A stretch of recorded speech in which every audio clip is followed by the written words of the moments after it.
Hello दोस्तों, स्वागत है आप सबका आपके अपने YouTube channel study with Sachin में। दोस्तों आज की जो यह वीडियो है इसमें हम लोग बात करेंगे trending topic UP triple SC PAT के बारे में। मैं आप लोगों को पैट के बारे में पूरी डिटेल में सारी जानकारियां दूंगा। जो पैट के बारे में जो नोटिफिकेशन में लिखा हुआ है एक्चुअल में वो देखिए जेन्युइन जानकारियों की हम लोग बात करेंगे, कोई भी फेक बात नहीं करेंगे। जो यूपी ट्रिपल एससी का नोटिस है उससे रिलेटेड जो भी उसमें जो उन्होंने सारी कंडीशंस दे रखी है उनके बारे में हम लोग बात करेंगे। आप सब लोगों को पता है कि यूपी ट्रिपल एससी के पेट का जो लास्ट डेट था वो निकल चुका है। हमारे जो रजिस्ट्रेशन थे वो हो चुके हैं। अब हम रजिस्ट्रेशन नहीं कर सकते हैं। अब सिर्फ आप लोगों को परीक्षा की तैयारी करनी है और उससे जुड़े हुए महत्वपूर्ण जानकारी और महत्वपूर्ण तथ्यों को जान लेना है। देखिए दोस्तों, हम सिलेबस के बारे में भी चर्चा करेंगे और आपको बेस्ट बुक मैं बताऊंगा कि आप किस सिलेबस के लिए क्या पढ़ने के लिए कौन सी वाली बुक का यूज कर सकते हैं। तो इन सारी चीजों के लिए हमारे वीडियो को पूरा लास्ट तक देखिएगा। चलिए दोस्तों शुरू करते हैं हमारा आज का यह वीडियो। Let's start.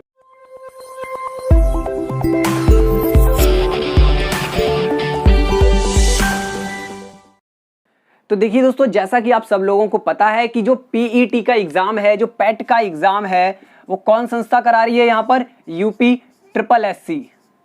तो सबसे पहले तो आप इस आयोग के बारे में आपको थोड़ी सी जानकारी होनी चाहिए, मतलब बहुत हल्का फुल्का कि मतलब ये आयोग जो है, ये जो लिखा हुआ है यूपी ट्रिपल एससी, ये क्या है, ये आयोग का पूरा नाम क्या है, हिंदी में इसको क्या बोलते हैं, तो थोड़ा सा इसके बारे में जान लेते हैं दोस्तों। यूपी ट्रिपल एससी का जो फुल फॉर्म है वह है उत्तर प्रदेश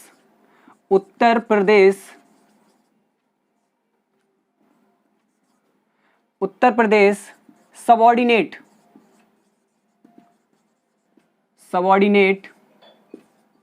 सर्विसेज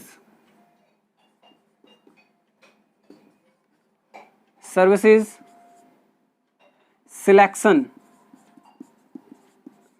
कमीशन। ये हमारी यूपी ट्रिपल एससी की दोस्तों यहाँ पे फुल फॉर्म है, Uttar Pradesh subordinate services selection commission. देखिए दोस्तों, आप लोगों को इसकी हिंदी भी आनी चाहिए। इसकी हिंदी है उत्तर प्रदेश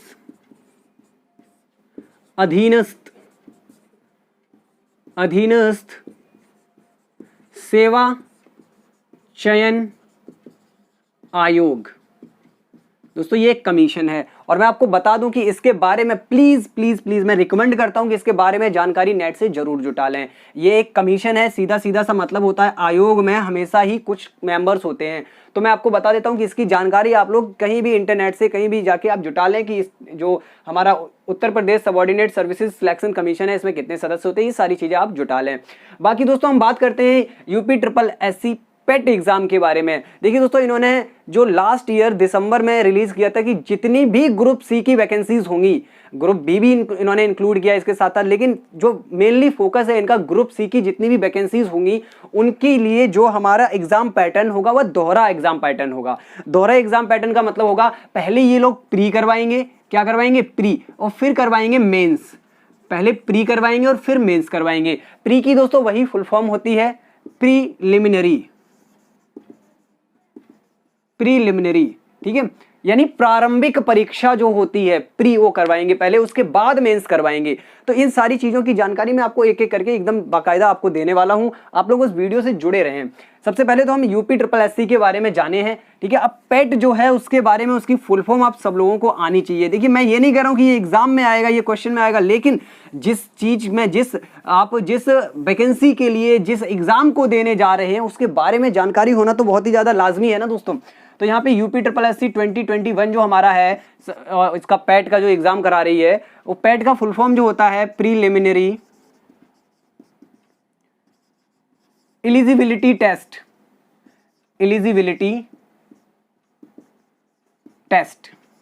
ठीक है दोस्तों, यानी प्रारंभिक अर्हता परीक्षा, ये होता है मतलब इसका, ठीक है।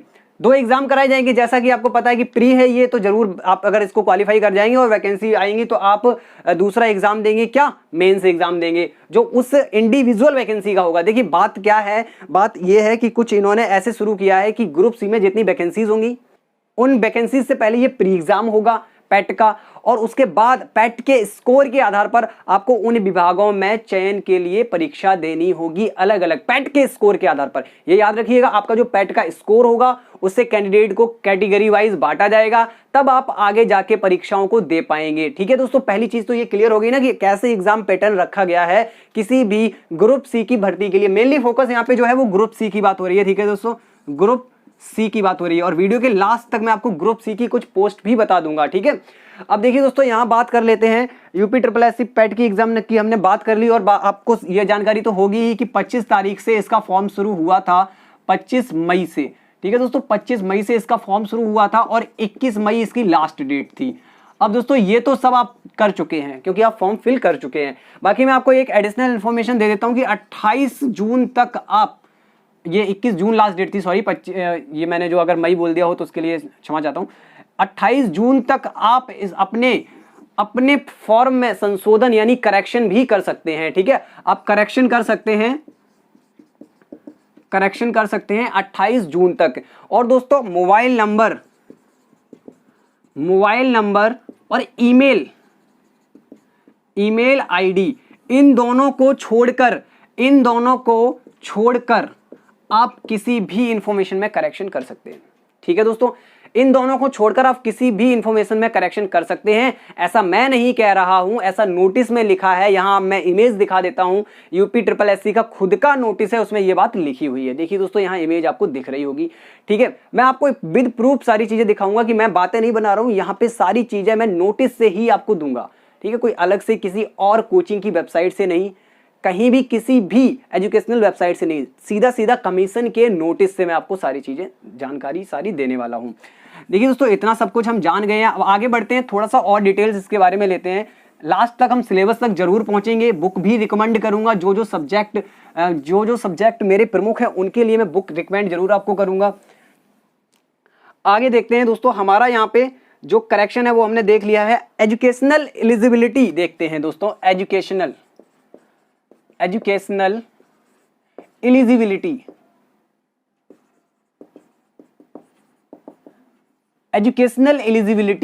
देखिए, चूंकि यूपी ट्रिपल एससी का पैट का एग्जाम का जो फॉर्म है, जो रजिस्ट्रेशन है, वो सारा कुछ हो चुका है, तो कोई इसका मतलब नहीं बनता। फिर भी एक बार समझ लीजिए क्योंकि भविष्य में ये होगा। और एक और एडिशनल जानकारी, पैट एग्जाम जो है, पैट एग्जाम साल में 2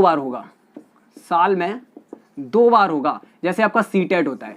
ठीक है, उसी प्रकार पीईटी का एग्जाम भी साल में 2 बार होगा। ठीक है, एजुकेशनल एलिजिबिलिटी की अगर हम बात करें तो दोस्तों ये एग्जाम ऐसा है कि इसमें आप 10th से डाल सकते हैं फॉर्म। किससे? 10th से आप, यानी हायर सेकेंडरी। आप हायर सेकेंडरी से डाल सकते हैं, हायर सेकेंडरी से आप अपना फॉर्म फिल कर सकते हैं। इसके बाद आपको 10+2 का ऑप्शन भी मिलता है, और ग्रेजुएशन के साथ साथ पोस्ट ग्रेजुएशन का ऑप्शन भी मिलता है। ग्रेजुएशन के साथ साथ पीजी का ऑप्शन भी मिलता है, आप पीजी से भी डाल सकते हैं। बाकी आपके पास देखिए मिनिमम क्वालिफिकेशन जो है वो 10th है। यहाँ पे जो मिनिमम क्वालिफिकेशन मांगी गई है दोस्तों, वो 10th मांगी गई है। अब दोस्तों आगे जो हम लोग बात करने वाले हैं वो एज लिमिट की बात करेंगे। आप समझते चलिए, देखिए इनमें कुछ ज्यादा बड़ी बात नहीं है, ये छोटी छोटी सी चीजें हैं जो आपको इसके बारे में जाननी है। एज लिमिट, देखिए एज लिमिट जो है वो एक परफेक्ट मैटर होता है किसी भी एग्जाम के लिए, क्योंकि एज लिमिट बहुत ही ज्यादा जरूरी है। एज लिमिट की दोस्तों बात कुछ यूं है कि एज लिमिट के बारे में थोड़ा सा मैं आपको लिख के बता देता हूं कि एज लिमिट दोस्तों आपकी, देखिए 18 और 21 बोला गया है, ये मैं समझा दूंगा अभी आपको। ठीक है, 18-21 वर्ष से 40 वर्ष। देखिए आयोग के नोटिस में ऐसा कहा गया है कि जो आयोग की विभिन्न पोस्टें निकलेंगी बाद में, जो वैकेंसीज आएंगी, उनमें कहीं कहीं 18 वर्ष होगी तो कहीं न्यूनतम आयु 21 वर्ष होगी। ऐसे उन्होंने नोटिस में बाकायदा लिखा है। ठीक है, तो हम 18 और 21 वर्ष मान के चल रहे हैं, और इसका मतलब ये हुआ कि मिनिमम जो आपकी एज 18 वर्ष के कैंडिडेट हैं, जो 18 ईयर के ओल्ड हैं कैंडिडेट्स हमारे, जो भी स्टूडेंट्स हमारे हैं 18 ईयर ओल्ड, तो बहुत सारे लोग यहाँ पे फॉर्म फिल कर सकते हैं। ठीक है, तभी तो इन्होंने मिनिमम जो एलिजिबिलिटी थी एजुकेशन की वो 10th रखी है। ठीक है, तो आप समझ गए ना कि 18 साल के लोग भी इस फॉर्म को भर सकते हैं, और मैक्सिमम तो यहाँ लिखी हुई है 40 वर्ष तक आप डाल सकते हैं। 40 वर्ष तक के अगर आप हैं तो डाल सकते हैं, उससे ज़्यादा नहीं दोस्तों, ठीक है। तो यहाँ एक एज लिमिट निकल के आई और वो डेट मैं आपको यहाँ पे लिखने वाला हूँ, आप कैलकुलेट कर लीजिएगा। आपने अगर डाला होगा फॉर्म और आपने एज लिमिट गलत डाल दी होगी तो हो सकता है आपका फॉर्म जो है वो रिजेक्ट कर दिया जाए। देखिए दोस्तों, यहाँ जो जन्म है आपका, मैं यहाँ लिखे दे रहा हूँ, जन्म जो है 1 जुलाई 1981 से पूर्व, 1 जुलाई 1981 से पूर्व और 1 जुलाई 2003 के बाद ना हुआ हो। देखिए इंपॉर्टेंट है, आप स्क्रीनशॉट मार लो। आपका जो जन्म है वो 1 जुलाई 1981 से पहले ना हुआ हो, मतलब उससे पहले, ठीक है, और 1 जुलाई 2003 के बाद ना हुआ हो। इसके बीच का आपका बर्थ डेट होना चाहिए, ठीक है। प्लेस का कोई यहाँ पे महत्व नहीं है, गलती से निकल गया। बर्थ आपका डेट जो है वो इनके बीच का होना चाहिए। आप एकदम बाकायदा एलिजिबल हैं। यहाँ फॉर्म आपने फिल किया वो रिजेक्ट बिल्कुल भी नहीं होने वाला है। अब दोस्तों आगे जो हमारा मेन टॉपिक है आज का है वो सिलेबस देखेंगे। उससे पहले एक और बहुत जरूरी बात, जैसा कि मैंने आपको बताया है कि जो हमारा ये पीईटी का जो एग्जाम है ये साल में 2 बार होगा, ठीक है। तो यहां बात करते हैं कि वैलिडिटी क्या है इसकी। मेन चीज वैलिडिटी एक बहुत ही इंपॉर्टेंट टॉपिक है पीईटी एग्जाम को लेकर। पैट के एग्जाम की वैलिडिटी मेरे भाई, जो वैलिडिटी है आयोग के नोटिस में लिखी गई है इसकी कि रिजल्ट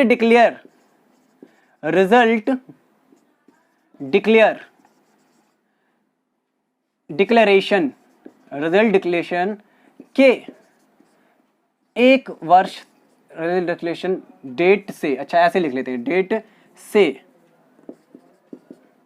नेक्स्ट, छोड़ो 1 वर्ष तक, लाओ समझा देता हूं, लिखने का कोई ज्यादा महत्व नहीं है।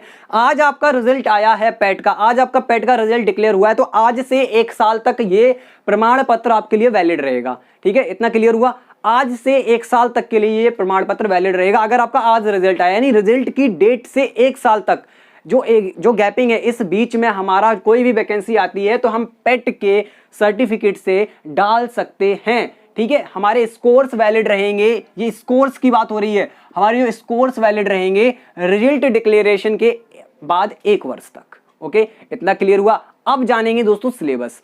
तो दोस्तों यहाँ पे सिलेबस के लिए, सिलेबस तो देखिए बहुत बड़ा सिलेबस है, तो उसके लिए मैं यहाँ पे साइड में एक फोटो इमेजेस आपको दिखाता रहूंगा और आप पूरा सिलेबस पढ़ेंगे और अपने नोट्स बना लीजिए। चाहे तो हमारे जो टेलीग्राम जो चैनल है हमारा उसको ज्वाइन कर लीजिए, आपको वहां पर सिलेबस का पूरा पीडीएफ मिल जाएगा, यहां तक कि इस नोटिफिकेशन का पूरा पीडीएफ मिल जाएगा। उसके लास्ट में आपको सिलेबस भी दिया गया होगा।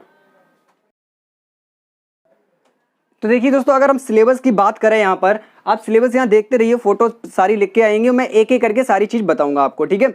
मैं यहाँ पे एक एक करके सारी चीज, सारे सिलेबस आपको पूरा दिखाऊंगा, आप लोग नोट कर लीजिएगा। चाहे तो जैसा कि मैंने बोला है कि हमारे टेलीग्राम चैनल पर आपको सिलेबस जरूर मिल जाएगा, पूरा पीडीएफ मिल जाएगा, पूरा नोटिफिकेशन आप लोग आराम से पढ़ लीजिएगा। देखिए दोस्तों, जो हमारा सिलेबस लिख के आ रहा है आप यहाँ पे देख सकते हैं, जो परीक्षा में प्रश्नों की संख्या होगी वो 100 होगी और साथ साथ पूर्णांक भी हमारा 100 होगा। इसका मतलब ये हुआ कि एक प्रश्न 1 नंबर का होगा, ठीक है दोस्तों। यहाँ पर 2 घंटे का आपका पेपर होगा। कितने समय का? 2 घंटे का आपका पेपर होगा। और नेगेटिव मार्किंग भी है दोस्तों, यहाँ पर नेगेटिव मार्किंग बोल सकते हैं आप इसको, नेगेटिव मार्किंग आपकी है 0.25 नंबर पर क्वेश्चन, ठीक है। पर क्वेश्चन 0.25 नंबर आपका कटेगा हर एक गलत पर रॉन्ग क्वेश्चन हर एक गलत उत्तर के लिए आपका 0.25 नंबर काटा जाएगा। इसका मतलब हुआ चौथाई, जो 1/4 यहां पर नेगेटिव मार्किंग आपकी है, ठीक है। यानी आप अगर 4 क्वेश्चन सही करके आते हैं, अगर आप 4 क्वेश्चन गलत करके आते हैं तो आपका 1 नंबर गया, समझिए, ठीक है। लेकिन ऐसा नहीं है, नेगेटिव मार्किंग हर एक क्वेश्चन पे काउंट होती है, ठीक है दोस्तों। आप ऐसा ना सोचेंगे आप 4 गलत करेंगे तभी 1 नंबर जाएगा, आप 1 गलत करेंगे तब भी आपका 0.25 चला जाएगा, ठीक है। अब यहाँ पे देखिए सिलेबस की अगर हम बात करें, आप सारी चीज समझ चुके हैं कि प्रश्नों की संख्या 100 होगी, पूर्णांक हमारा 100 होगा, समयावधि परीक्षा की जो समयावधि है वो 2 घंटे होगी और दोस्तों अब हम बात करते हैं सिलेबस की। तो देखिए दोस्तों, हमारा जो पहला विषय लिख के आ रहा होगा क्रमांक 1 में भारतीय इतिहास, और ये आयोग के नोटिस से मैंने आयोग का जो सिलेबस है, जो कि कब आया था दोस्तों, मैं आपको बता देता हूं। ये आया था आपका सिलेबस, आयोग ने पहले ही डाल दिया था। ये आपका 20 फरवरी 2021 को सिलेबस आ चुका था। तो दोस्तों यहाँ पे हम देख लेते हैं हमारा जो भारतीय इतिहास है, भारतीय इतिहास में हमसे क्या क्या पूछा जाएगा। पहला है सिंधु घाटी सभ्यता, उसके बाद है वैदिक संस्कृति। आप एक एक टॉपिक देखिए, आपने सारे टॉपिक कहीं ना कहीं पढ़ रखे हैं, मैं डेफिनेटली बता रहा हूं, आपने सारे टॉपिक ये वाले कहीं ना कहीं देख रखे हैं। दूसरा वैदिक संस्कृति है। तीसरा क्या है, बौद्ध धर्म यानी गौतम बुद्ध की जीवनी और शिक्षाएं। इसके साथ साथ दोस्तों अगला क्या है हमारा, जैन धर्म यानी महावीर स्वामी थे, उनकी जीवनी और शिक्षाएं। साथ साथ दोस्तों यहाँ मौर्य साम्राज्य की बात की गई है, मौर्य वंश की बात की गई है, उसमें सम्राट अशोक पर विशेष फोकस आपको करना है। पढ़ना तो पूरा ही है, देखिए मौर्य साम्राज्य को आपको पूरा ही पढ़ना है, लेकिन विशेष फोकस आपको करना है। यहाँ पर जो मेन फोकस हमें करना पड़ेगा वो सम्राट अशोक पर करना पड़ेगा। गुप्त वंश में भी आपको ऐसा ही करना है, गुप्त वंश भी पूरा पढ़िए। साथ साथ आप समुद्रगुप्त और चंद्रगुप्त द्वितीय यानी चंद्रगुप्त विक्रमादित्य के बारे में थोड़ा सा एक्स्ट्रा नॉलेज रखिएगा। हर्षवर्धन के बारे में पढ़ना है, राजपूत काल पढ़ना है आपको, ठीक है। उसके साथ साथ नीचे देखिए यहाँ पे और लिखा है सल्तनत काल भी आपको पढ़ना है, मुगल साम्राज्य पढ़ना है आपको, मराठा साम्राज्य पढ़ना है, यहाँ पे आगे जो लिखा है ब्रिटिश राज का अभ्युदय एवं प्रथम स्वतंत्रता संग्राम, ये भी आपको पढ़ना है इतिहास के अंतर्गत, ठीक है दोस्तों। ब्रिटिश राज का सामाजिक और आर्थिक प्रभाव भी हमें पढ़ना है इतिहास के अंतर्गत। अब दोस्तों आप नॉर्मली ये वाली सारी चीजें आपको कहां मिल जाएंगी, मैं रिकमेंड करूंगा आपको कि आप लूसेंट खरीदें, आप लूसेंट खरीदें। हर एक टॉपिक यहां पर एकदम बाकायदा हेडिंग उठा के उन्होंने रख दी है लूसेंट से, सारी चीजें आपको लूसेंट में मिल जाएंगी, ठीक है दोस्तों। लूसेंट की जो जनरल नॉलेज आती है, जो सामान्य ज्ञान आती है, उसमें सारे टॉपिक ये आपके दिए गए हैं। देखिए दोस्तों, इसके साथ साथ भारतीय राष्ट्रीय आंदोलन जो है वो सारे आपको लूसेंट में मिल जाएंगे। जो जो इसमें आपको आप लिख के आ रहे हैं ना, भारतीय राष्ट्रीय आंदोलन, स्वाधीनता का जो आंदोलन है उसका प्रारंभिक वर्ष, स्वदेशी तथा सविनय अवज्ञा आंदोलन, महात्मा गांधी एवं अन्य नेताओं की भूमिका, ठीक है, क्रांतिकारी आंदोलन तथा उग्र राष्ट्रवाद का उदय, विधायी संशोधन तथा ब्रिटिश इंडिया एक्ट 1935, बहुत ही ज्यादा इंपॉर्टेंट एक्ट है, सबसे ज्यादा संविधान जो हमारा है इसी से बना हुआ है। भारत छोड़ो आंदोलन, आजाद हिंद फौज तथा नेताजी सुभाष चंद्र बोस। देखिए ये सारी डिटेल्स आपको लूसेंट में नेचुरली, हम ये सारी चीजें पढ़ते हैं हर एक एग्जाम के लिए, तो ये सारी डिटेल आपको लूसेंट में मिल जाएगी, कोई एक्स्ट्रा नहीं पढ़ना है। और दोस्तों मार्किंग भी यहाँ पे है, साथ साथ जो हमने पहला टॉपिक पढ़ा था उसकी मार्किंग देख लीजिएगा, 5 नंबर वो, और जो ये वाला टॉपिक हम देख रहे हैं भारतीय राष्ट्रीय आंदोलन, इसकी भी मार्किंग जो है 5 नंबर है। सारी डिटेल आपको यहाँ पे देखिए दोस्तों मैं देता चला जा रहा हूँ, बस आप वीडियो को लाइक कर दीजिएगा, शेयर भी करें और सब्सक्राइब भी कर लीजिएगा। अब दोस्तों यहाँ पे हम बात करते हैं भूगोल की, जो कि हमारा 5 नंबर का आएगा, और उस 5 नंबर के लिए हमें पढ़ना पड़ेगा भारत एवं विश्व का भूगोल। क्या पढ़ना है, भारत एवं विश्व का भूगोल। उसमें हमारे टॉपिक दिए गए हैं नदियां तथा नदियों की घाटी, भूजल संसाधन, पर्वत पहाड़ियां तथा हिमनद, मरुस्थल और शुष्क क्षेत्र, वन, खनिज संसाधन विशेषकर भारत में, ठीक है दोस्तों। इसके बाद आपको पढ़ना है भारत एवं विश्व का राजनीतिक भूगोल, साथ साथ आपको पढ़ना है जलवायु तथा मौसम, टाइम जोन आपको पढ़ना है, और जनसांख्यिकी परिवर्तन तथा प्रवास पढ़ना है आपको। ये सारे टॉपिक आपको भूगोल के अंतर्गत पढ़ने हैं 5 नंबर के लिए। अब दोस्तों मैं आपके लिए रिकमेंड करूंगा, यहां भी हम लूसेंट से पढ़ सकते हैं, पर दोस्तों आप प्लीज, एक और मेरी आपसे रिक्वेस्ट है कि आप प्लीज किसी भी अच्छे चैनल को, बहुत सारे आपके फिजिकल और पॉलिटिकल ज्योग्राफी को पढ़ाने वाले चैनल्स हैं, बहुत अच्छे अच्छे चैनल्स हैं, आप उनमें से किसी एक को चैनल को पकड़ लीजिए और वहां से पढ़िएगा, ठीक है दोस्तों। उसके बाद दोस्तों हम लोग बात करते हैं यहाँ पर भारतीय अर्थव्यवस्था की। भारतीय अर्थव्यवस्था को इन्होंने 3 सेक्शन में बांट के बताया कि हम इसको ऐसे तैयार कर सकते हैं। पहला सेक्शन हमारा है भारतीय अर्थव्यवस्था, हमें पढ़नी है 1947 से 1991 तक की, जिसके अंतर्गत हमें योजना आयोग पढ़ेंगे, पंचवर्षीय योजनाएं पढ़ेंगे, मिश्रित अर्थव्यवस्था का विकास पढ़ेंगे, निजी एवं सार्वजनिक जो अर्थ क्षेत्र हैं उनमें मिश्रित अर्थव्यवस्था का विकास हमें पढ़ना है, हरित क्रांति के बारे में पढ़ेंगे, दुग्ध विकास और ऑपरेशन फ्लड के बारे में हमें पढ़ना है, बैंकों का राष्ट्रीयकरण और सुधार इसके बारे में पढ़ना है। और दोस्तों अर्थव्यवस्था भी 5 नंबर की ही आनी है यहाँ पर। उसके बाद दोस्तों अगला सेक्शन हमारा है इकोनॉमिक्स में यहाँ पे वर्ष 1991 में आर्थिक सुधार और उसके बाद की अर्थव्यवस्था पढ़नी है, और वर्ष 2014 के पश्चात जो आर्थिक सुधार हुए हैं उसकी अर्थव्यवस्था पढ़नी है, ठीक है दोस्तों। यहाँ कृषि सुधार और ढांचागत सुधार और श्रम सुधार, आर्थिक सुधार और जीएसटी के बारे में पढ़ना है। तो ये एकदम विस्तृत टॉपिक है, इसके लिए आप लूसेंट से भी पढ़ सकते हैं। देखिए जीके के लिए जो बेस्ट बुक मैं प्रेफर करूंगा इस एग्जाम के लिए भी लूसेंट बहुत अच्छी किताब है, बहुत सारे एग्जाम्स ऐसे होते हैं जो लूसेंट से पूरा पूरा फंस जाते हैं, ठीक है, जीके के। अब छोटे मोटे एक दो क्वेश्चन तो इधर उधर निकल ही जाते हैं दोस्तों। अब देखिए अगला जो हमारा यहाँ पे टॉपिक है, जो अगला हमारा सिलेबस का टॉपिक है वह है भारतीय संविधान और लोक प्रशासन। भारतीय संविधान और लोक प्रशासन। देखिए दोस्तों यहाँ हमें पढ़ना है भारतीय संविधान के बारे में, ये भी 5 नंबर का आएगा। भारतीय संविधान की मुख्य विशेषताएं, राज्य के नीति निर्देशक सिद्धांत, मौलिक अधिकार, कर्तव्य, संसदीय प्रणाली, संघीय प्रणाली, संघ एवं केंद्र शासित प्रदेश, राज्य और केंद्र संबंध जो हैं वो उनके बारे में पढ़ना है। न्यायिक ढांचा पढ़ना है, सर्वोच्च न्यायालय, उच्च न्यायालय का, और साथ साथ दोस्तों जिला प्रशासन के बारे में पढ़ना है, स्थानीय निकाय यानी ग्राम पंचायतें और ब्लॉक वगैरह, इन सब के बारे में आपको पढ़ना है। अब दोस्तों सामान्य विज्ञान की बात करें तो वही सामान्य विज्ञान के अंतर्गत कुछ नहीं, प्रारंभिक भौतिकी, प्रारंभिक रसायन और प्रारंभिक जीव विज्ञान, जो हर एक एग्जाम में पूछी जाती है। नॉर्मल आपको साइंस पढ़नी है, ठीक है। प्रारंभिक का मतलब हाँ एक और चीज, 10th लेवल तक का तो आपको आना ही आना चाहिए। यहाँ पे बोला है 10th प्लस 12th दोनों लेवल का, यानी इस लेवल का आपको आता हो, ठीक है, ये आपके लिए बेस्ट रहेगा, इस लेवल का आपको आता हो। अब दोस्तों बात करते हैं प्रारंभिक अर्थमैटिक यानी अंक गणित की। एलिमेंट्री जो अंक गणित है, अर्थमैटिक है, उसके बारे में हम बात करेंगे। पूर्ण संख्याएं, भिन्न तथा दशमलव, इसके बारे में। देखिए मैथमेटिक की जो हम बात करते हैं, सॉरी अर्थमैटिक की, मैथमेटिक्स से मतलब है मेरा, अर्थमैटिक यहाँ पूछा जाएगा। और अर्थमैटिक में कई सारे क्वेश्चन जो है आप मेरे चैनल से कवर अप कर सकते हैं। पूर्ण संख्या मैंने पढ़ा रखी है, भिन्न पढ़ा रखी है, दशमलव मैंने बता रखा है, प्रतिशतता पढ़ा रखी है, साधारण अंकीय समीकरण पढ़ा रखे हैं मैंने। आप सबको मैंने बीटीसी के जो पढ़ाए है ना चैप्टर, वही चीजें होती हैं, बस थोड़ा सा आपको जल्दी सॉल्व करना होता है दोस्तों, थोड़ा सा जल्दी सॉल्व करना होता है। ट्रिक्स फिर भी मैं इनकी वीडियोस भी बना दूंगा, एक एक करके सारी चीजें अपलोड कर दूंगा। अभी एग्जाम की डेट नहीं क्लियर है। एक चीज और, इस एग्जाम की पेट 2021 के एग्जाम की कोई डेट क्लियर नहीं है, ठीक है दोस्तों।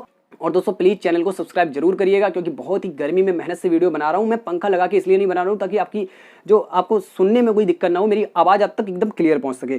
दोस्तों यहाँ पे बात कर रहे हैं हम अगर गणित की, तो पूर्ण संख्याएं, भिन्न तथा दशमलव, प्रतिशतता, साधारण अंक गणितीय समीकरण, वर्ग तथा वर्गमूल, घातांक और घात, और औसत। देखिए बहुत ही कम में गणित को समेट दिया है, 5 नंबर का गणित भी आना है। सामान्य हिंदी की अगर हम बात करें दोस्तों, संधि, विलोम शब्द, पर्यायवाची शब्द, वाक्यांशों के लिए एक शब्द, और आपका समश्रुति भिन्नार्थक शब्द, मुहावरे, लोकोक्तियां, सामान्य अशुद्धियां, लेखक और रचनाएं, और सामान्य अंग्रेजी। इसके देखिए दोस्तों बात करें सामान्य अंग्रेजी की, तो अंग्रेजी व्याकरण, अपठित गद्यांश और आधारित, उस पर आधारित प्रश्न, ठीक है। अब देखिए दोस्तों हिंदी और इंग्लिश के लिए आप जो बुक प्रेफर करना चाहें, जो भी बेस्ट आपको लगे, मेरे हिसाब से हिंदी के लिए भी लूसेंट ही बहुत अच्छी है, मेरे पास भी रखी हुई है, लूसेंट की किताब बहुत बढ़िया है, ठीक है। अंग्रेजी के लिए आप जो भी बुक प्रेफर करना चाहें वो कर सकते हैं। अंग्रेजी मेरे बस से एकदम मतलब मेरे से परे है, हटके है एकदम। लॉजिकल रीजनिंग की बात करते हैं, ठीक है दोस्तों। यहाँ पर तर्क शक्ति की अगर हम बात करें तो बृहत एवं लघु, क्रम एवं रैंकिंग, संबंध, समूह से भिन्न को अलग करना, कैलेंडर एवं घड़ी, कारण और प्रभाव, कोडिंग डिकोडिंग, सामान्य अक्षर और संख्या पर, ठीक है। निगमनात्मक तर्क और कथन विश्लेषण तथा निर्णय, इन सब के बारे में आपको जानकारी आनी चाहिए, ठीक है दोस्तों। ये सारी डिटेल्स आपको आनी चाहिए, 5 नंबर में ये भी आएगा। तो ये हमारा सिलेबस है दोस्तों। अब बात करते हैं करंट अफेयर, हर एक एग्जाम के लिए बहुत अच्छा होता है टॉपिक। करंट अफेयर के लिए मैं भी वीडियोस डालता हूं और मैं रिकमेंड करूंगा आप किसी भी चैनल से देखिए, लेकिन करंट अफेयर डेली देखिए, ठीक है दोस्तों। करंट अफेयर आपको डेली देखना है, चाहे किसी भी जो जिससे आपको समझ में आए।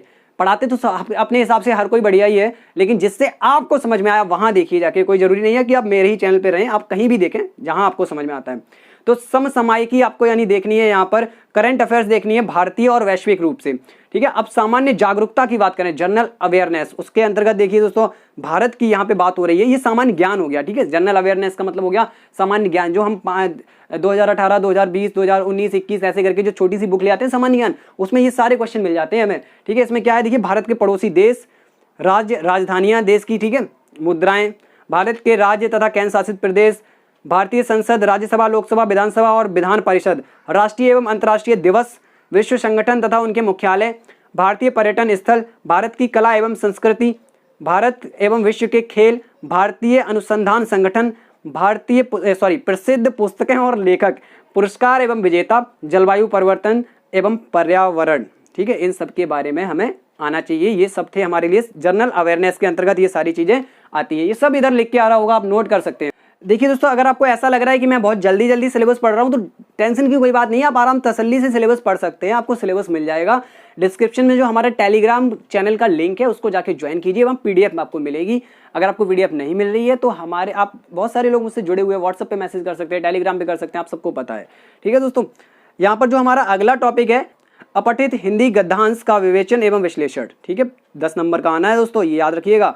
ये जो हमने 3 चीजें देखी हैं ऊपर की, समसामयिक यानी करंट अफेयर, सामान्य जागरूकता और ये अपठित हिंदी गद्यांश विवेचन एवं विश्लेषण, ये 10 नंबर का है दोस्तों। इसके साथ दोस्तों ग्राफ की व्याख्या एवं विश्लेषण भी हमें करना है, ये भी 10 नंबर का है।